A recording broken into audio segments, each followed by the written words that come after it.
ایک نوجوان میرے پاس آیا، کہا جی میرا بیوی سے جھگڑا رہتا ہے، بہت سخت ہو جاتا ہے، مجھے کوئی تعویذ دے۔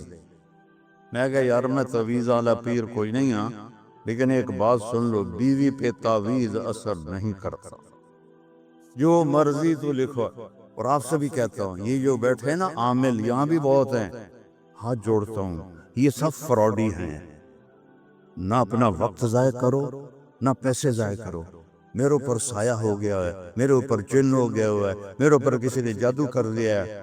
اللہ کی قسم یہ سب 2 نمبر بیٹھے، میں نے ان کو خوب آزمایا۔ ہمیں اللہ کے نبی نے کہا ہے کہ آخری 2 صورتیں ہر جادو کا توڑ ہیں، قل اعوذ برب الفلق، قل اعوذ برب الناس۔ یہ پڑھو، کوئی جادو نہیں رہے گا۔ جادوگر اتنے وعدے کہنے پہ ہر ایک تے پھوکے ماری جاندے ہیں۔ یہ سب روٹی کماتے ہیں، یہ سب فراڈی ہیں، فراڈی۔ اور یہ جو سوشل میڈیا پہ وظیفے بیٹھے ہوئے ہیں وظیفے بتانے، یہ بھی بالکل جاہل ان پڑھ لوگ ہیں۔ اتنے 1000 دفعہ اے پڑھو، ایک ہانڈی لے آؤ، ہانڈی دے پھر توڑے وال پاواں گے، پھر اے کریں گے، پھر انہوں دم کریں گے، پھر انہوں زمینی دباواں گے۔ اوہ الو کے پٹھے ہیں سارے، اور آپ بے وقوف ہو سارے جو ان کے پاس جاتے ہو۔ جس کو رب نے قل اعوذ برب الفلق قل اعوذ برب الناس کی صورت دی ہو، وہ اس کو پڑھے اور آیت الکرسی پڑھے، اس میں جادو ہو ہی نہیں سکتا۔ اتنے لمبے لمبے وظیفے بتاتے ہیں۔ دیکھو میرے نبی کا وظیفہ سنو۔ ایک شخص آیا، یا رسول اللہ میں چاہتا ہوں میرا رزق بڑھ جائے۔ اب سب چاہتے ہیں، میں بھی چاہتا ہوں کہ رزق حلال اللہ دے، کھلا دے۔ سوشل میڈیا دیکھو، وہ کتنے وظیفے بتا رہے ہیں، اور میں نبی کا وظیفہ بتاتا ہوں، سب کر سکتے ہو۔ آپ نے فرمایا ادم علی الطہارہ یوسع علیک رزق، با وضو رہا کر، تیرا رزق بڑھ جائے گا۔ بتاؤ کوئی زور لگتا ہے؟ میں پچھلے 30 سال سے باوضو رہتا ہوں، جب سے میں نے یہ حدیث پڑھی، سوتا بھی وضو کے ساتھ، اور جب وضو میرا نہ ہو تو مجھے لگتا ہے کوئی چیز میرے اندر سے نکل گئی ہے، خالی خالی پن محسوس ہوتا ہے۔ وضو والے سے شیطان ڈرتا ہے۔ ایک دفعہ شیطان ہمارے نبی کے پاس آیا، آپ نے فرمایا یار یہ تو بتا تیرے دشمن کتنے ہیں؟ کہنے لگا جی 15 ہیں، 15۔ تو آپ نے فرمایا کون کون؟ کا پہلا نمبر تھا تہاڈا ہی ہے، پہلے دشمن تو میرے آپ ہیں۔ اور اس میں اس نے کہا وہ مومن اور مومنہ جو باوضو رہتے ہیں وہ میرے بڑے دشمن ہیں، ان سے مجھے بڑا ڈر لگتا ہے۔ وضو کر کے سو، موت آئی شہید مرو گے۔ وضو کر کے سو، وہ ایک فرشتہ ساری رات آپ کے لیے تسبیح پڑھتا رہے گا۔ وضو کی عادت ڈالو، شیطان آپ سے ڈرے گا۔ کتنا آسان وظیفہ میرے نبی نے بتایا۔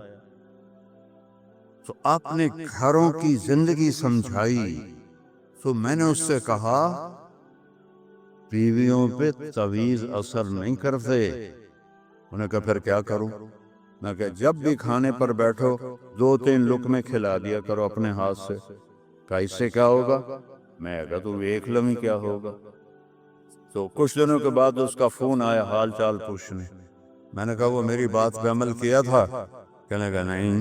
میں نے کہا کیوں؟ کہنے لگا شرم آتی۔ میں یار کہا اردو دے پٹھے کمزور نہ لڑ دیں، تینوں شرم نہیں آتی؟ اللہ نے عورت کو کمزور پیدا کیا ہے۔ ایک شخص آیا حضرت عمر سے ملنے، تو لے کر آیا بیوی کی شکایت سے، وہ مجھ سے بہت لڑتی ہے۔ آگے دیکھا تو ادھر بھی بیگم نے چڑھائی کی ہوئی تھی، عمر جیسی شخصیت، وہ چھوٹے چھوٹے گھر آواز باہر جا رہی، وہ تھوڑی دیر سنتا رہا، کرنے گئے تھے تو میرے کو بھی چوکھا کام میں، وہ پیچھے مڑنے لگا، حضرت عمر کی نظر پڑ گئی۔ وہ بھائی خیریت کیسے آئے تھے؟ کہا جی جس کام واسطے آیا سی اتنے بھی ڈھیر سارا ہو رہا ہے، میں تانوں کی دساں؟ کہنی کیا ہے؟ کہا میری بیوی میں اس سے بہت لڑتی ہے۔ تو میں نے دیکھا آپ تو امیر المومنین، اتنی ہیبت تھی، نہ ہی ان کے داڑھی کا خط بنا رہا تھا، ان کو چھینک آئی حضرت عمر کو، تو نائی کا پیشاب نکل گیا روب سے۔ تو وہ کہنے لگے آپ تو اتنے روب والے آدمی ہیں، اور وہ بیوی آپ کو کیا سنا رہی تھی؟ کہ دیکھو میرے پیارے،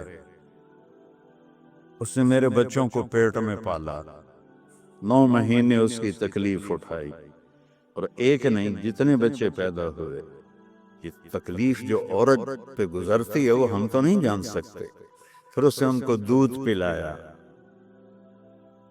پھر وہ میرے کپڑے دھوتی ہے، پھر وہ میرے لیے کھانا بناتی ہے، پھر وہ میرے گھر کو صاف ستھرا رکھتی ہے۔ تو اگر تھوڑا بہت وہ بول پڑے تو یہ تو بہت چھوٹی چیز ہے جو اس کا میرے اوپر احسان ہے۔ میں نے کہا جا، کھانے کا وقت تھا دوپہر کا، اس کو لقمہ کھلا پھر مجھے بتا۔ تھوڑی دیر کے بعد اس کا فون آیا کہ مولانا صاحب وہ تو عجب ہی ہو گیا۔ میں نے کہا کیا ہوا؟ کہ میں نے اس کے منہ میں لقمہ ڈالا تو اس کا منہ ایسے کھلا رہے گا اور کہنے لگی کس نے پٹی پڑھائی ہے تمہیں؟ تو خود تو نہیں کر سکتا۔ کہنے لگا مجھے مولوی طارق جمیل نے یہ پٹی پڑھائی۔ تو اس نے ایسے جولی اٹھائی اور انہوں نے کہا اللہ مولوی طارق جمیل کو اور اس کے بچوں کو زندگی دے جس نے تمہیں انسان بنا دیا۔ اچھا، ہمارے راجپوتوں کی ایک شاخ ہے رنگڑ، کہ بہت ہی کڑوے ہوتے ہیں، جیسے کریلا نہیں کڑوا ہوتا، ایسو بائی نیچر کڑوے ہوتے ہیں۔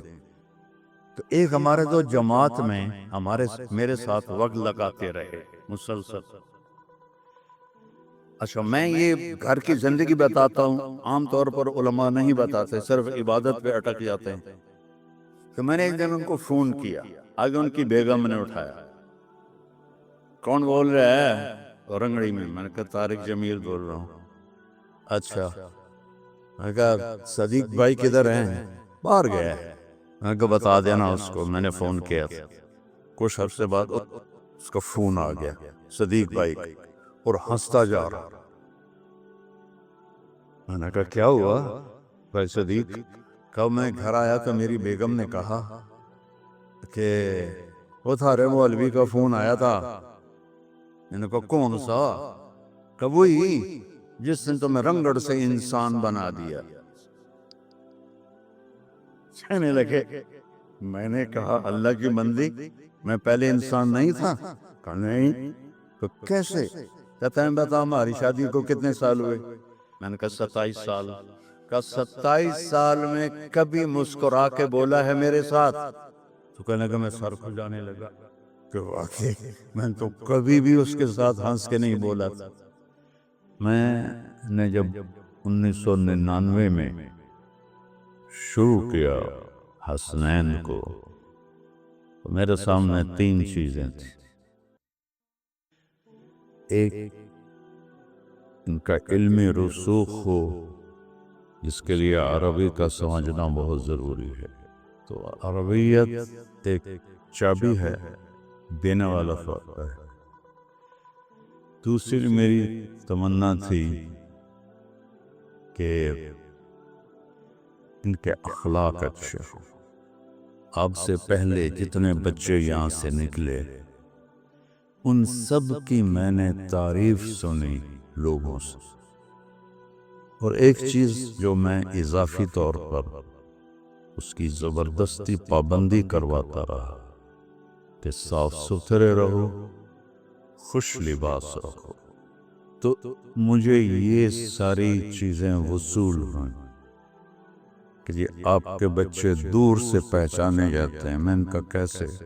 کہ دور سے تو پہچانے جاتے ہیں اپنے لباس سے، کہ یہ ضرور حسنین کا فارغ، اور پھر پہچانے جاتے ہیں ان سے جب ہماری گفتگو ہوتی ہے تو ان کے اخلاق سے۔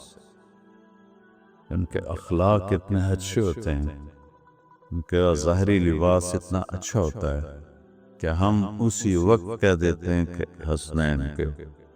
6 سالہ عالم دید کورس داخلہ کے لیے ہماری ویب سائٹ وزٹ کریں اور داخلہ فارم فل کریں۔